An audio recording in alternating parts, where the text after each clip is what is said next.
Sul-Americana, mas primeiro nós temos que falar sobre mais uma noite de cabeça inchada para a torcida do Cruzeiro.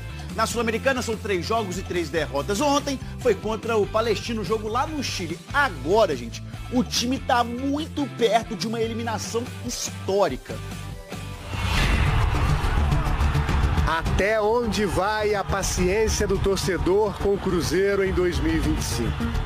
E se você chegasse para mim do ano passado e falasse, olha, ano que vem vai piorar, eu não ia acreditar. Vai piorar do que empatar as 3 primeiras rodadas Sul-Americanas, só jogo imbecil, só jogo fácil. Pois é, seu time vai perder. Eu não iria acreditar. Sentimos-nos nós envergonhados por aquilo que produzimos nesta Sul-Americana, 3 jogos, 3 derrotas. E não é só pela Sula. O Cruzeiro de 2025 fez a pior campanha do século no Campeonato Mineiro. O América é finalista do Campeonato Estadual. No Brasileirão, um começo um pouco mais animador. 7 pontos em 5 rodadas. E as 2 únicas vitórias em 11 jogos sob o comando de Leonardo Jardim. O Cruzeiro faz 3-0 no Mineirão. Eu acho que vinhamos 3 jogos positivos, apesar de ter sido uma vitória, um empate e uma derrota, foi jogos competitivos. Ontem, contra o Palestino no Chile, Leonardo Jardim promoveu 6 mudanças na equipe. Gabigol e Dudu voltaram ao time titular após 3 partidas no banco, mas foi com outra novidade. Lautaro Dias, que vieram as melhores chances de abrir o placar, as 2 com passe do Gabi, ambas mal concluídas pelo argentino. E pareceu castigo, porque 1 minuto depois de perder essa chance clara com Lautaro, o Palestino teve escanteio para cobrar. Jonathan Jesus afastou de cabeça e na batida de primeira do Benítez, a bola desviou no calcanhar do Lautaro Dias e matou o goleiro Cássio. Na primeira parte criamos mais do que o adversário, com certeza que não tivemos a eficácia que pretendíamos. O adversário numa oportunidade acabou por fazer um gol na primeira parte. O Cruzeiro achou no banco a solução para tentar a reação na partida. Cruzamento de Wanderson para a cabeçada certeira de Eduardo, 1-1. Só que em 3 minutos a empolgação voltou a virar drama. Cássio saiu mal do gol e Fabrício Bruno evitou o segundo do Palestino em cima da linha. Só que no escanteio, mais uma falha. E essa foi fatal. Arias desviou para o gol, a bola passou pelo Caio Jorge e pelo Kaique Kenji e matou o Cássio. 2-1. Não podemos resumir tudo isto à situação do nosso goleiro. Não quero estar aqui a individualizar. Não podemos assumir a derrota só por um jogador. Tivemos várias situações ofensivas que podíamos ter feito outros golos. Terceira derrota em 3 jogos na Sul-Americana. E a pior campanha do torneio, junto com o Racing do Uruguai. Em resumo, é decepção, tristeza, chateação, frustração de ver o Cruzeiro assim. E ainda, gente, depois do jogo, o Dudu reclamou da condição dele no time. Vamos abrir aspas para o Dudu. Estava vindo numa sequência boa. Não sei por que o treinador optou por me tirar do time. Disse que respeita a opinião do Jardim, mas que não está satisfeito. Ontem, o Dudu foi titular, não fez uma grande partida e ainda foi substituído no segundo tempo. E teve um outro medalhão que foi muito mal no jogo. O Cássio, né? Vocês viram aí, ele falhou no jogo de ontem, né? O lance que deu origem ao escanteio, que se transformou no gol do Palestino, e no lance do gol, uma falha generalizada do sistema defensivo. E foi a segunda vez seguida que o Cássio falhou, porque na derrota de domingo contra o Bragantino no Campeonato Brasileiro, o gol sofrido pelo Cruzeiro começa numa saída de bola ali bem ruim do Cássio e termina na jogada com o gol do John.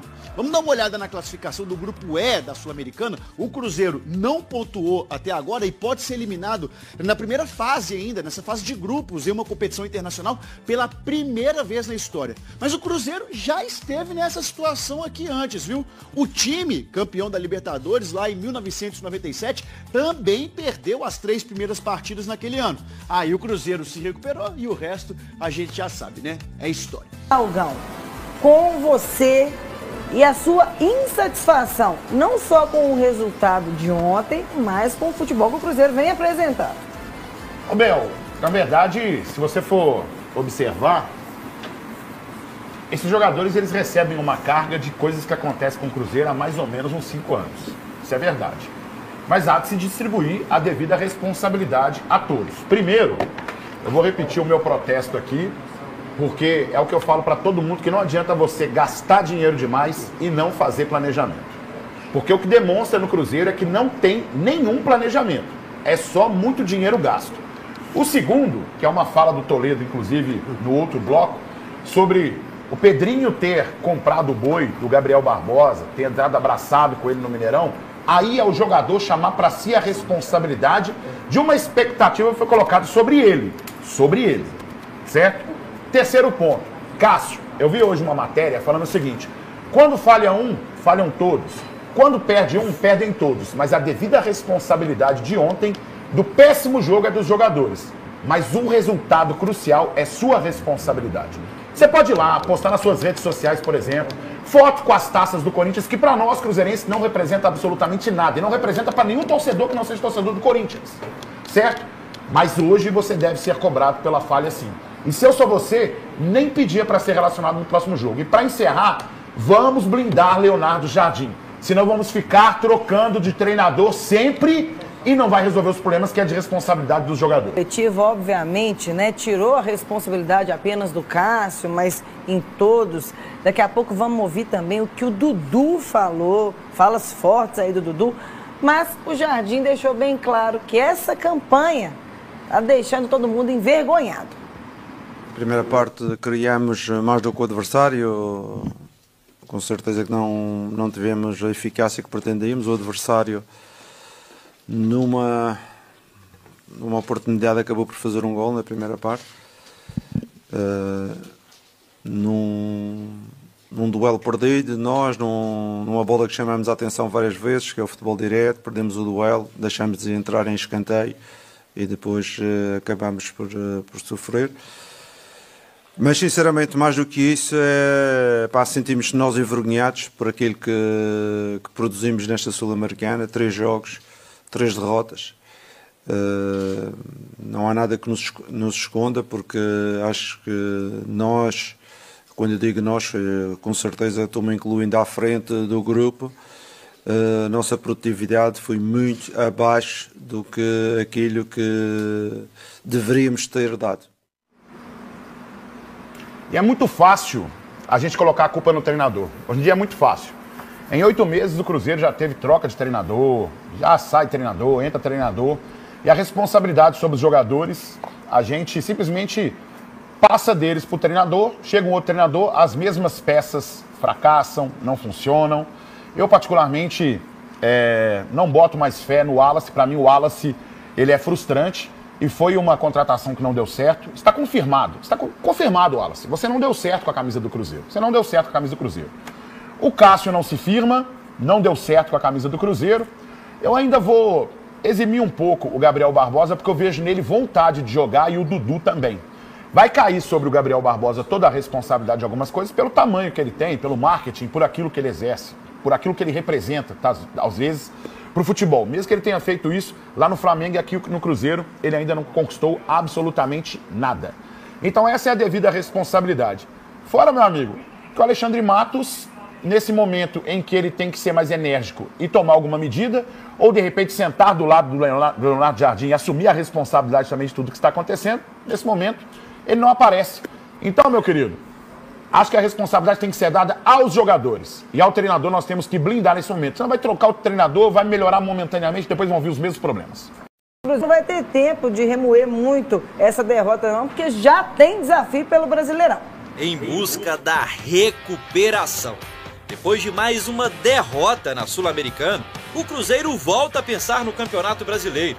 O time celeste recebe o Vasco no domingo, mas desta vez fora do Mineirão. Por conta de um show às vésperas da partida, o jogo foi transferido para Uberlândia, no Triângulo Mineiro. Ao todo, 35 mil ingressos foram colocados à venda para o confronto no Parque do Sabiá. 80% das entradas serão destinadas exclusivamente à torcida do Cruzeiro.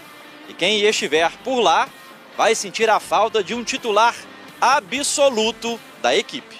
Depois de levar o terceiro cartão amarelo contra o Bragantino, Fabrício Bruno está fora da partida. Seja qual for o substituto do zagueiro, um detalhe não muda. O que o Cruzeiro tem que fazer agora é vencer. Não importa de qual vai ser o resultado, a gente sabe que vai ser um jogo difícil, Campeonato Brasileiro não tem jogo fácil. E a gente vai voltar agora de uma viagem longa e a gente espera que a gente possa voltar a vencer aí no domingo para o torcedor voltar a acreditar, confiar em nós. Em sétimo lugar, com 7 pontos, a situação do time no Brasileiro é bem mais confortável do que o momento internacional. Se vencer o Vasco, por exemplo, o Cruzeiro pode inclusive entrar no G4. Sai a Sul-Americana e volta à competição nacional. Uma chance quase imediata da equipe celeste superar o último ato em campo. Ó, e os meninos também vão escalar daqui a pouco, o Gão vai escalar e podendo virar o Gão, que é a escalação que você pretende para o Cruzeiro, pode escalar com um pouquinho mais de calma, mas não tanta. Chega. Vamos de Otávio no gol. Bruno Alves, zagueiro da base, Jonathan Jesus. Bruno Alves, eu vou colocar ele aqui porque o Fabrício Bruno está suspenso para essa partida. Vamos de Lucas Romero na lateral direita. Todo mundo sabe que o Fagner e o William estão se recuperando de lesão. Não sabemos se estarão disponíveis para o jogo contra o Vasco. Muito provavelmente não. Murilo. Muita gente fala assim, o Gão, mas ele atua muito também ali naquela parte ali. Mas com ele aqui e o Rodriguinho recuado, um pouco mais recuado aqui, ó, a gente pode conseguir um pouco mais de saída. Kaique na lateral esquerda. Batistella, o garoto que está brocando no sub-20. Já está passando a hora de ter oportunidade aqui no time titular do Cruzeiro. Matheus Pereira e eu vou de Kaique Kenji e Caio Jorge. Agora o treinador ali, se fosse eu e fosse esse time aqui, meu amigo, era 2-0, viu?